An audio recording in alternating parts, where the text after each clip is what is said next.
This episode is part of the pool's Local Officials Stronger Together podcast series. It's one way we serve local officials through integrity, public service, fiscal responsibility, and operational excellence. As always, please direct specific questions about coverage to your member services manager. Welcome to STP Episode 10. I'm your host, Scott Houston. In this episode, we'll learn the basics of the Texas Workers' Compensation System and the pool's philosophy in administering it. As with each episode, I'll give you some basic information, visit with pool staff about these issues, and then give you several action items to ensure that you fully understand our partnership. I hope you've had a chance to listen to our prior episodes. Check out the STP podcast link on the front page of the pool's website at www.tmlirp.org to find out more about those.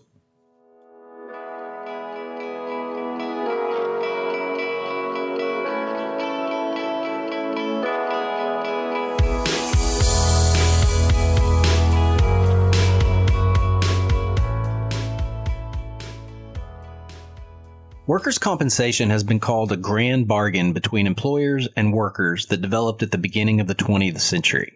The grand bargain came about in response to the failings of using lawsuits as a method of compensating workers for on-the-job injuries and deaths. With so many worker injuries, both minor and major, forcing an employee to actually sue their employer and prove that the employer was at fault just didn't make much sense anymore. Under the grand bargain, workers received guaranteed no-fault benefits for injuries and deaths. At the same time, they forfeited their rights to sue their employers. Now, employers receive protection from lawsuits, but they, through insurance policies or, in our case, the pool, have to provide benefits regardless of fault. In 1917, following a U.S. Supreme Court ruling that states could legally require employers to provide compensation to injured workers, Texas adopted the precursor to what we know today as workers' compensation. Texas is the only state that allows employers to choose whether or not to provide workers' compensation, but, and this is very important, public employers like pool members and their construction contractors are mandated to provide it. Major reforms took place in the 1980s and, most important to us, in 2005, and those led us to a system we have today that's administered by the Workers' Compensation Division of the Texas Department of Insurance. The 2005 changes allowed the pool, in cooperation with other pools like TASB and TAC, to create a network of doctors to serve our members. That network is called the Texas Political Subdivision Workers' Compensation Alliance, or just the Alliance, and it has been a game changer, and we'll talk about it more later. I think the key takeaway about workers' comp is that it is highly regulated by the state's division of workers' comp carrying out the directives of the legislature. Also, from our perspective, 1973 is a key date. That year, due to cities having difficulty finding and affording workers' comp insurance on the private market, the legislature allowed for the creation of a risk pool for that purpose, and that's when the TML Risk Pool was originally born. Most cities and many other local governments are now covered by the pool, with a handful buying it from private companies and some of the largest cities self-insuring themselves. I'm now joined by Mike Bratcher, our workers' compensation claims manager, who's been with the pool for over 30 years. Also with us is Phil English. Phil is the pool's deputy claims manager, and he's also the executive director of the Alliance. Now, Mike, I mentioned that a key takeaway is how complex, and some might say tedious, this process is. Well, it's a very complicated system to people that aren't dealing with it day to day. They don't understand the intricacies of going and claiming all the requirements. Let's say I'm an employee and I have a broken finger. Phil, talk briefly about the process itself and how that works. I think something that's important for our members to embrace is the employer is probably the most important part of the workers' compensation claim process. Of course, the pool has lots of responsibilities, but we have to receive notice of an injury, and employers have to be responsible to have a process in place on how that happens. So your example of a broken finger gets reported to the supervisor. Does it require emergency treatment, or can he just get an appointment with a provider? But they would need to investigate that loss, that risk, loss prevention, those types of things that a member should own. And they should, determine whether or not he needs to miss time from work or does. That's kind of based on the medical that would come in. But the employer would have to file a first report of injury with the pool, and then there's other required forms that they would be responsible for when the person returns to work, the wage statement so that we could pay the appropriate temporary income benefits, the appropriate benefits, and the employer would need to stay involved with the claim until the person's returned to work or released to return to work. We're training members every day across the state on what they need to do. And that's why being partners in the process is so important. The vast majority of political subdivisions are very small, and they don't have a person dedicated to this. So I've broken my finger, I go to my supervisor and I tell her, and then what happens? Specifically, tell us about how the alliance came about and how it works.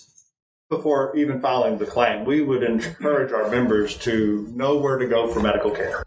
If it's an emergency, it's in the statute that takes precedent. An emergency would not require a network or going to the network. It would just go seek emergency medical care. Most of them don't require emergency medical care, so they need to know where to send them or where to go.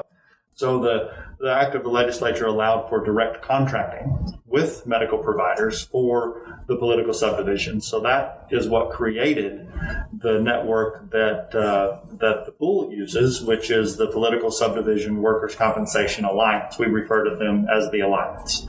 And so the Alliance is created and directly contracts with medical providers throughout the state. So in your example of this injury to your finger, the member would know which doctors are in the alliance within that area and would allow the injured worker to have a choice. Phil, tell me more about the alliance. The reason it was even necessary to have networks is the good doctors in the system didn't want to mess with workers' compensation anymore. All the requirements and rules and deadlines and paperwork, they didn't think that would be beneficial for their business. So we were having a difficult time having good doctors. A lot of chiropractors, a lot of doctors that just wanted to treat the workers' comp and bill, overutilization, those types of things. So in order to build a network and try to convince doctors to get back into workers' compensation, these are your local heroes, basically. We're talking police and fire, school teachers, county sheriffs, judges. These are the people that you'll be treating, and lots of providers were interested in that. So it got away from basically fee schedule. We could direct contract the rates, so we could pay a little bit more for those doctors to participate, so that they would be interested in handling those claims local in their communities. That's awesome. How many local government employees are covered by the pool? That is a good question. The pool has a little bit over 200,000, so probably close to 210 to 215,000 lives are covered. And of those 200,000, how do the claims bear out each year? We do handle, over 10,000 claims a year. And how many of those are serious or fatal claims? Annually, we would probably average 6, 7, or 8 fatalities per year, a couple of catastrophic claims per year. We would usually say that of the 10,000 claims on average, about 80% of them would be medical-only claims that didn't lose any more time from work than 7 days. They'd be handled by a medical-only adjuster, and the other 20% would be handled by the lost time adjusters. I said earlier how regulated the process is. When does the Division of Workers' Compensation typically get involved with a claim? The vast majority of claims, over 95% of them, involve no dispute at all. We report everything to them electronically. Every payment that's made, every medical bill that's processed, all the indemnity, whether it's temporary income benefits or paramedical benefits, that's all reported directly to the state, and we're required to by law electronically. It's very detailed and processed work that requires a lot of IT technology staff and knowledge. It's a big process. Every area of the statute and the rules also includes the possibility of a fine or a violation if one is committed. The division has a department that oversees that part of the regulation. So, there are a lot of time frames and a lot of things that have to go right on a claim. And if there are complaints by any of the system participants, the Division of Workers' Comp oversees that and pursues that and looks to the pool to provide the documentation. And the pool has been a high performer for 12 years or so in doing that. Okay, we've talked about my hypothetical broken finger, and you've said in most cases the injuries are minor like that. But what about catastrophic injuries? Say, for example, I get a traumatic brain injury while on the job. What's the pool's philosophy for dealing with those? What makes the pool different from an insurance company in that regard? Where it involves a paralysis, a major traumatic brain injury that basically results in imbecility, or then they can't take care of their daily function, basically. Those benefits, basically all the medical related to that care is paid for with no out-of-pocket or co-pays from the injured worker. It's all 100% taken care of. And then they get a lifetime income benefit check, basically, that equals at least 70% of their average weekly wage, and they get a 3% statutory increase for the rest of their life. It's all tax-free, and we usually get case managers involved that help them maneuver through the system when it actually involves getting the type of medical treatment, the type of specialist. And the pool assigns a nurse to help the patient and his or her family through the process? So the nurse case manager is someone that we actually just have a relationship with that is in that area, that goes with them to the doctor's appointments, that goes with them to actually help them understand what's going on. It helps them set up durable medical supplies, whether it's a wheelchair or whether it's making modifications to their house so that they can get in their bathroom. We've got claims that are 20 and 30 years old, people that have been paralyzed, provide them the benefits that actually help them live their life. Those are very difficult cases. Phil, anything to add? Yeah, the pool always takes into account what the statute allows, what's right, what would be the right thing to provide. We've got employees that are injured in all counties of the state, everywhere. And, what fits for one might not fit for the other. So, we've got great leadership within the pool that helps us make those decisions. What's great about the pool is, we're all together in making decisions. It doesn't have to leave the state. It doesn't have to leave the building to make the right decisions where it fits for some of these catastrophic claims. Thanks, guys. I'm super proud to be part of this team.